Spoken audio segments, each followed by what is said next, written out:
உலகெங்கும் இருக்கும் பக்தி இன்ஃபோ சேனல் நேயர்கள் அனைவருக்கும் ஆஸ்ட்ரோ பூர்ணாவின் அன்பார்ந்த வணக்கங்கள்.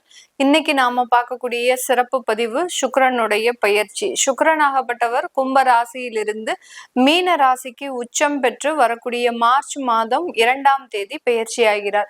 இந்த மீன ராசியில் உச்சம் பெறக்கூடிய இந்த சுக்கிரனாகப்பட்டவர் கிட்டத்தட்ட ஒரு 27 நாட்களுக்கு அந்த மீன ராசியில உச்சம் பெறார்.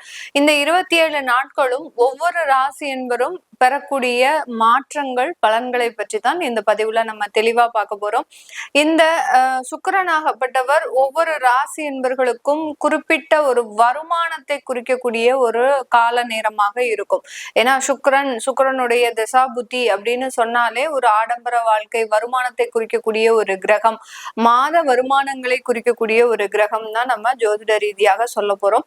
அது உச்சம் பெறக்கூடிய இந்த காலகட்டத்துல எல்லா ராசி என்பர்களும் என்ன மாதிரியான பொருளாதார சூழ்நிலையை அனுபவிக்க போறாங்க அப்படின்றத இந்த பதிவுல தெளிவா பார்க்க போறோம். இந்த சேனலை முதன்முறையா பாக்குறீங்க அப்படின்னா சப்ஸ்கிரைப் பண்ணிக்கோங்க, பெல் பட்டன்ல ஆல் ஆப்ஷன் சூஸ் பண்ணிக்கோங்க. மீன ராசி என்பர்களுக்கு காலபுருஷனுக்கு 12ஆம் இடமான அந்த அயன சயன ஸ்தானத்துல இருக்கக்கூடிய ராசி என்பர்கள் மீன ராசி என்பர்கள் ஒரு நேர்மையான ஒரு குணம், அடுத்து பாத்தீங்கன்னா ஸ்ட்ரெயிட் ஃபார்வர்டான சில விஷயங்கள், இது எல்லாமே இவர்களுக்கு ஒரு சப்போர்ட்டிவாக இருந்தாலும் குடும்பத்தினால சில பிரச்சனைகள் அப்படின்றது இந்த மீனராசி என்பவர்களுக்கு இருக்கும். அடுத்து பாத்தீங்கன்னா இந்த மீனராசியிலேயே அந்த சுக்கிரன் உச்சம் பெறக்கூடிய ஒரு காலகட்டமும் வருது.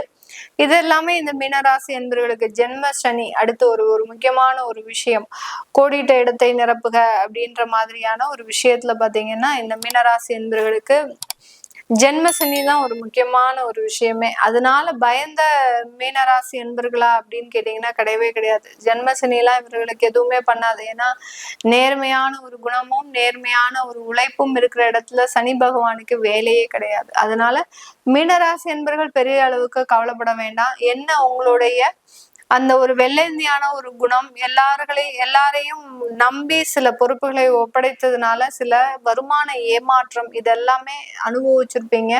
அதுல இருந்தெல்லாம் கொஞ்சம் கொஞ்சமாக மீண்டெழ முடியுமா அப்படின்ற ஒரு கேள்விகள் இருக்கும். இந்த மீனராசி என்பவர்கள் பெருமளவு அந்த ஜாதக ரீதியான விஷயங்களை நம்புவதை விட மற்றவர்கள் மீது நம்பிக்கை அதிகமாக இருக்கும். எப்படியாவது நமக்கு அவங்க சரியாயிடுவாங்க அப்படின்ற ஒரு நம்பிக்கை இருக்கும். வர வர அதுவும் கொஞ்சம் கொஞ்சமாக குறைஞ்சிட்டு வருது. உறவுகள் மத்தியில இருக்கக்கூடிய நம்பிக்கை அப்படின்றது இந்த மீனராசி என்பவர்களுக்கு அது குறைஞ்சிக்கிட்டே வருது. இதனால சில இடத்துல இவர்கள் இந்த மாதிரியான பதிவுகளை பார்க்கறதுக்கும் வாய்ப்புகள் அதிகமாக இருக்கு. என்னடா இது, நமக்கு உறவுகள் தான் எல்லாமே இருந்தோம், ஆனா அந்த உறவுகள்னாலேயே நிறைய ஏமாற்றங்கள் வருது, அதன் மூலமாக பொருளாதார வீழ்ச்சியும் வருது அப்படின்னு சொல்லக்கூடிய இந்த மீனராசி என்பவர்களுக்கு உங்களுடைய ராசியின் மீதே அந்த சுக்கிரன் உச்சம் பெறார். உபஜய ஸ்தானாதிபதி அடுத்து அஷ்டமாதிபதி. அங்க ஒரு கவனிக்க வேண்டிய ஒரு விஷயம் என்ன அப்படின்னு கேட்டீங்கன்னா, அஷ்டமாதிபதி உச்சம் பெற போறார். அந்த உச்சம் பெறதுனால ஏதாவது ஒரு பிரச்சனையை நீங்களே வம்ப விலக்கி வாங்கக்கூடிய ஒரு தருணமாக இருக்கும். அதுவும் வாலண்டரியா போய் எனக்கு இந்த பிரச்சனை வேணும் அப்படின்ற மாதிரியாக ஏதாவது ஒரு ரிஸ்க் எடுக்கக்கூடிய ஒரு தருணமாக தான் இருக்க போது இந்த மீன ராசி என்பவர்களுக்கு. பிரச்சனைனா என்ன, எல்லாமே ரிஸ்க் தான். ஒரு முதலீடு செய்யறதும் ஒரு ரிஸ்க் தான். அடுத்து பாத்தீங்கன்னா வெளிநாட்டுக்கு போறதும் ஒரு ரிஸ்க் தான். ஒரு தொழிலை ஏற்படுத்துறதும் ஒரு ரிஸ்க் தான். இந்த மாதிரியான விஷயங்கள்ல அதிகப்படியான ஒரு நாட்டம் இருக்கக்கூடிய ஒரு நேரமாக தான் இந்த மீனராசி என்பவர்களுக்கு இருக்க போகுது. இதெல்லாமே எங்களுக்கு நினைச்ச நேரத்துல கரெக்டா நடக்குமா அப்படின்றதுதான் ஒரு கேள்விக்குறி. அங்கதான் அந்த ஜென்ம சனி வேலை செய்வார். உங்களுக்கு ஒரு முட்டுக்கட்டை போட்டுக்கிட்டே இருப்பார். அந்த சனி பகவான் பாத்தீங்கன்னா எப்படி ஒரு தேர் இழுக்கும் போது அந்த தேர் விறுவிறுன்னு போயிடக்கூடாது அப்படின்றதுக்காக அடுத்தடுத்து ஒரு நகர்வுக்கு ஒரு முட்டுக்கட்டையை போட்டுக்கிட்டே இருப்பாங்க. அந்த மாதிரியாக அந்த ஜென்ம சனி அப்படின்றது இவர்களுடைய வாழ்க்கையில ஒரு வளர்ச்சிகள் ஃபாஸ்டா வரக்கூடாது அப்படின்றதுக்காக கண்டிப்பாக அந்த இடத்துல ஒரு முட்டுக்கட்டையை போட்டுக்கிட்டே இருப்பாரு சனி பகவான். அதனால ஒவ்வொரு இடத்துலையும் ஒரு நிதானத்தோடு சில முடிவுகளை எடுக்க வேண்டிய ஒரு அவசிய சூழ்நிலையில இந்த மீனராசி என்பர்கள் இருக்கிறாங்க. இதுல இந்த சுக்கிரன் உச்சம் பெறக்கூடிய ஒரு காலகட்டம் ஒரு 26 நாட்களுக்கு வர்றார். அப்படி இருக்கும்போது உங்களை தேடி ஒரு சில இன்வெஸ்டர்ஸ் வரக்கூடிய ஒரு நேரம், அவர்களை நம்பி நீங்க ஒரு சில இடத்துல ப்ராஜெக்ட்ஸை நீங்க போடக்கூடிய ஒரு டைமாக இருக்கும். அதனால நிறைய வளர்ச்சிகள் இருக்குமா அப்படின்னு கேட்டீங்கன்னா ரொம்ப கேர்ஃபுல்லா ஒவ்வொரு இடத்துலயும் காலடி பதித்து எடுத்து வைக்கணும். ஏன்னா இதுக்கு ஒரு சுய ஜாதகம் உங்களுக்கு ஒரு சப்போர்ட்டிவா இருக்கும். உங்களுக்கு இப்போ ஒரு 4ஆம் இடத்துல இருந்து திசை நடத்துறது, ஒரு 2ஆம் இடத்துல இருந்து ஒரு திசையை நடத்துது அப்படின்னா நீங்க கண்ணை மூடிக்கிட்டு சில விஷயங்கள்லாம் செய்யலாம். இதே இது 6, 8, 12ல இருந்து திசை நடத்துது அப்படின்னாலே கொஞ்சம் கவனமா இருக்கணும். கொஞ்சம் இல்ல, ரொம்பவே கவனமா இருந்து இந்த இடத்துல பெரிய முயற்சிகளை இந்த மீனராசி என்பர்கள் செய்யக்கூடாது. செய்தார்கள் அப்படின்னா அதனால சில பிரச்சனைகளை அனுபவிக்கக்கூடிய இந்த ஒரு 26 நாட்கள் ரொம்ப ஃப்ரூட்ஃபுல்லா இருக்கும். நீங்க நினைச்சதெல்லாம் சாதிச்ச மாதிரி இருக்கும்.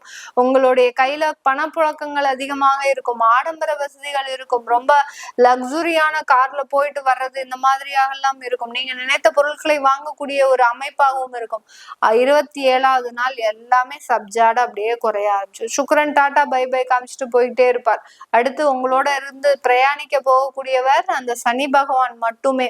சுக்கிரன் வந்ததுபடி வந்து போய்கிட்டே இருப்பார். ஆனா சனி பகவான் தான் உங்களுக்கு நிறைய பாடங்களை கற்பிக்கக்கூடிய ஒரு நபராக உங்களுடைய ராசி மீது பயணிச்சுக்கிட்டு இருக்கார்.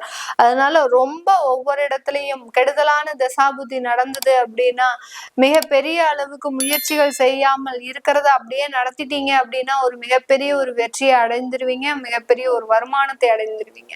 அப்படி இல்லாத பட்சத்துல மிகப்பெரிய ஒரு வீழ்ச்சிகளை அடையக்கூடிய ஒரு நேரமாக இருக்கும். வேலை செய்யக்கூடியவர்கள், அதாவது ஒரு வேலை வாய்ப்புக்காக போறீங்க, இல்ல ஒரு உயர் பதவிக்காக ஒரு ப்ரப்போசல் கொடுக்குறீங்க, ஒரு இன்கிரிமெண்ட்டுக்காக ஒரு ப்ரப்போசல் கொடுக்குறீங்க அப்படின்னா உங்களுக்கு இது எல்லாமே இந்த 26 நாட்களுக்குள்ள செஞ்சிடணும். எதெல்லாம் நீங்க அப்ளிகேஷன் போடணுமோ அது எல்லாத்தையும் அப்ளிகேஷன் போட்டுடணும். இந்த இடத்துல நான் அப்ளிகேஷன் போடுறேன், எனக்கு வேலை வாய்ப்பு கிடைக்கிற மாதிரி இருக்கு அப்படின்னா உடனே இந்த மார்ச் மாதத்துல போட்டுடணும். எனக்கு இந்த இடத்துல வருமானம் வரணும், ஒரு இன்கிரிமெண்ட் வரணும், ஒரு ப்ரமோஷன்ஸ் வரணும் அப்படின்னா அதற்குண்டான ப்ரப்போசல்ஸை உங்களுடைய உயரதிகாரிகள் கிட்ட கொடுத்துடணும். சார் எனக்கு ஏதாவது இந்த மாசம் பார்த்து பண்ணுங்க சார் அப்படின்னு சொல்லி ஒரு ப்ரப்போசல் கொடுத்துட்டீங்க அப்படின்னா ஆட்டோமேட்டிக்காக அந்த சுக்கிரன் இந்த உச்சம் பெற்று இருக்கக்கூடிய காலகட்டத்திலேயே உங்களுக்கு எல்லாத்தையும் சாங்ஷன் பண்ணிட்டு போயிடுவார். அவர் போனதுக்கு அப்புறம் நீங்க கொடுத்தீங்க அப்படின்னா அந்த பேப்பர்ஸ் எல்லாம் கிடப்புல போட்ட மாதிரி அப்படியே கிடந்திருந்துரும். எந்த விதமான ஒரு வளர்ச்சிகளும் கிடையாது. அந்த மாதிரியாக ஒரு தற்காலிக கிரகங்களின் கோச்சார சூழ்நிலை உங்களுக்கு அபரிமிதமான ஒரு லாபத்தையும் அபரிமிதமான ஒரு வளர்ச்சியையும் ஒரு குறைந்த காலகட்டத்துல ஏற்படுத்தி கொடுக்கக்கூடிய ஒரு தருணமாக இருக்கும். உங்களுடைய வரன் பார்க்கக்கூடிய ஒரு விஷயத்துல நிறைய ஒரு முன்னேற்றங்கள், நல்ல ஒரு ஸ்டேட்டஸான ஒரு வரன் அமையறதுக்கு உண்டான ஒரு நேரம், ஒரு நாலேஜபிள், ஒரு வசீகரமிக்க ஒரு வரன் அமையறதுக்கு உண்டான ஒரு நேரமாகவும் தான் இந்த மீன ராசி என்பவர்களுக்கு இருக்க போகுது. இது எல்லாமே நம்ம கோச்சார நிலவரப்படி பலன்களை கணிச்சு சொல்லியிருக்கிறோம். உங்களுடைய சுய ஜாதக தசாபுத்தி பலன்களை பார்க்கணும் விருப்பப்படுறவங்க கீழே இருக்கிற நம்பருக்கு வாட்ஸ்அப்ல அப்பாயின்மெண்ட் வாங்கிட்டு நீங்க கன்சல்ட் பண்ணிக்கலாம். உங்களுடைய குழந்தைகளுக்கு ஜாதகம் எழுதணும், நியூமராலஜி படி பெயர் வைக்கணும்னு நினைக்கிறவங்களும் கீழே இருக்கிற நம்பருக்கு வாட்ஸ்அப்ல மெசேஜ் அனுப்புங்க. அதற்குண்டான விவரங்கள் தெரிய வரும். உங்களிடமிருந்து விடைபெறுவது உங்கள் ஆஸ்ட்ரோ பூர்ணா. நன்றி, வணக்கம்.